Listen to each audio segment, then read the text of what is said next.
बहुत समय पहले की बात है। एक राजा था जो अपनी प्रजा और अपने परिवार का खूब ख्याल रखता था। लेकिन राजा को अपने आदमियों पर कुछ दिनों से संदेह था और उस राजा के 3 बहुत ही खास मंत्री भी थे जो उसका काम संभालते थे। लेकिन कुछ दिनों से राजा के उन 3 मंत्रियों में से कोई एक मंत्री ऐसा मंत्री था जो राजा के पैसों में गड़बड़ी कर रहा था और वह मंत्री अपने काम को भी ठीक से नहीं कर रहा था। अब राजा काफी दुविधा में था। राजा को यह समझ नहीं आ रहा था कि उन तीनों मंत्रियों में से कौन सा मंत्री बेईमान है और कौन सा मंत्री ईमानदार है। यह पता लगाने के लिए एक दिन राजा ने उन तीनों मंत्रियों को अपने पास बुलाया और कहा, देखो मंत्री जी, हमारा जन्मदिन आ रहा है, इसलिए आप तीनों को एक घने जंगल में जाना होगा और आप तीनों को एक एक बैग दे दिया जाएगा। उन तीनों को एक एक बैग दे दिया और उनसे कहा कि तुम तीनों को अलग अलग घने जंगल में छोड़ दिया जाएगा।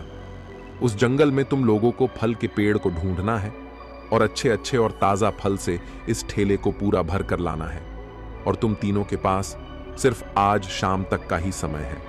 राजा के कहे अनुसार वो तीनों मंत्री को जंगल में छोड़ आए। उसके बाद वो तीनों मंत्री जंगल में आ गए। उसके बाद पहला मंत्री बहुत ईमानदार और मेहनती था, तो उसने राजा के लिए बहुत सारे अलग अलग और अच्छे और ताजा फल से अपने ठेले को पूरा भर लिया। लेकिन उसे यह सब करने के लिए बहुत मेहनत करनी पड़ी। उसने अपना काम पूरा कर लिया था। वह बहुत थक चुका था और उसने अपना काम ईमानदारी से भी किया था। अब दूसरा मंत्री जो था वह बहुत ही चालाक था। उसने सोचा राजा के पास इतना समय थोड़ी है कि वह यह सब जांच करे कि मैंने अच्छे फल लाए हैं या खराब, तो बिना ज्यादा मेहनत किए उसे जैसे ही फल जमीन पर पड़े मिले उसने वह अपने ठेले में रख लिया, बिना यह सोचे कि वह अच्छे हैं या खराब जो उसे जमीन पर पड़े। फल मिले थे वह बहुत ज्यादा खराब थे और वह आराम से पेड़ के नीचे बैठ गया। अब तीसरा मंत्री जो था वह बहुत ही ज्यादा बेईमान और आलसी था। उसने सोचा कि राजा सिर्फ ठेले की लंबाई और वजन ही देखेगा, यह नहीं देखेगा कि उस ढेले के अंदर क्या है और कितनी अच्छी और खराब चीजें हैं। तो उस तीसरे मंत्री ने बिना कुछ सोचे समझे अपने ठेले को सूखे पत्तों और कुछ छोटे छोटे पत्थरों से अपने ठेले को भर लिया और वह भी पेड़ के नीचे बैठ गया और शाम होने का इंतजार करने लगा। राजा के कहे मुताबिक समय समाप्त हो चुका था, शाम भी हो चुकी थी। अब वह तीनों मंत्री भी एक साथ अपने अपने ठेले के साथ राजा के महल में वापस आ गए। राजा ने देखा कि वह तीनों मंत्री जंगल से वापस आ गए हैं, तो राजा ने उन तीनों मंत्रियों के ठेले को खोलकर देखा नहीं कि उसके अंदर क्या क्या है, और उसने उन तीनों मंत्रियों को अलग अलग जेल में 1 महीने के लिए जेल में कैद कर दिया। राजा ने सिपाहियों को यह आदेश दिया कि इन तीनों को 1 महीने तक खाना नहीं दिया जाएगा और यह तीनों भी 1 महीने तक वही फल खाएंगे जो इन तीनों ने जंगल से अपने ठेले में भरकर लाए हैं। और उन तीनों मंत्री को राजा ने जेल में कैद कर दिया। तो जो पहला मंत्री था जिसने अपने ठेले में अच्छे और ताजा अलग अलग फल अपने ठेले में जमा किए थे, उसने जेल में 1 महीना आराम से गुजार लिए, अच्छे फल खाते हुए जो उसने खुद जमा किया था। उसके बाद जो दूसरा मंत्री था जिसने बेकार और खराब फल अपने ठेले में रखे थे, उसे वही बेकार और खराब फल 1 महीने तक खाने पड़े और वह उस जेल में ज्यादा दिनों तक टिक नहीं पाया और बाद में वह खराब फल खाने की वजह से बीमार पड़ गया और उसकी तबीयत खराब हो गई। अब जो तीसरा मंत्री था जो बहुत ही बेईमान और आलसी था, जिसने अपने ठेले में सिर्फ सूखे पत्ते और कुछ छोटे छोटे पत्थर भरे थे, क्योंकि उसके ठेले में खाने के लिए कुछ सूखे पत्ते और कुछ छोटे छोटे पत्थर ही थे, तो वह 1 महीने के लिए क्या खाता।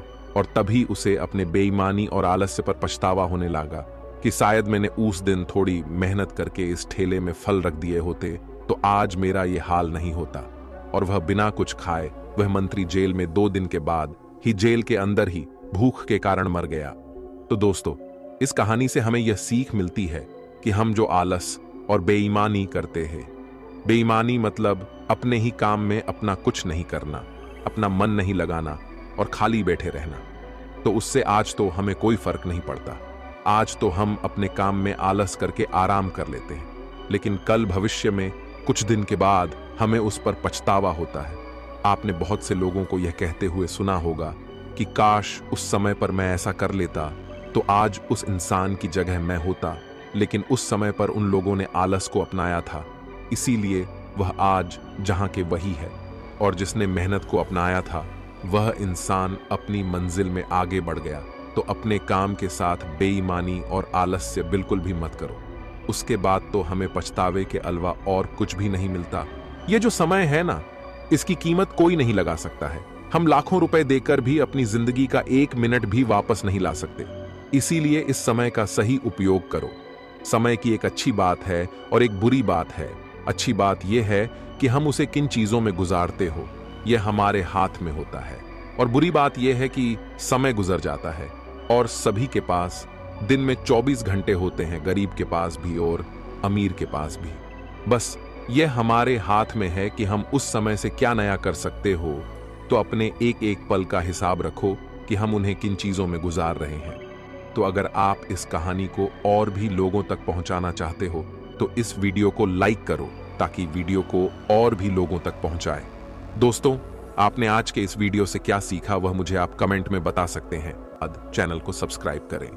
तो चलिए फिर मिलते हैं ऐसी एक और नई वीडियो में एक नए मैसेज के साथ। तब तक के लिए अपना ख्याल रखें। धन्यवाद और नमो बुद्धाय।